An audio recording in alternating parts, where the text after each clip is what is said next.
तर राम राम मंडळी, तुमचा भाऊ चालला बरं का आज डोंगऱ्या देव पाहायला. डोंगऱ्या देव पाहायला म्हटलं एकदम मस्त राहतात, तिथे जाऊन भिवून पाहू.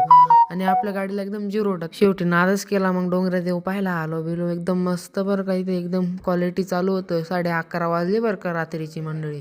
आणि एकच देव नाही येत बरं का मंडळी, सगळेच देव अंगात येतात. मग इथे एकदम मग चला पब्लिकला दाखवूनच देतो आज डोंगऱ्या देव कसं काय राहतात आणि कसं काय नाही. मग रात्रीचे 1 वाजता बरं का आता.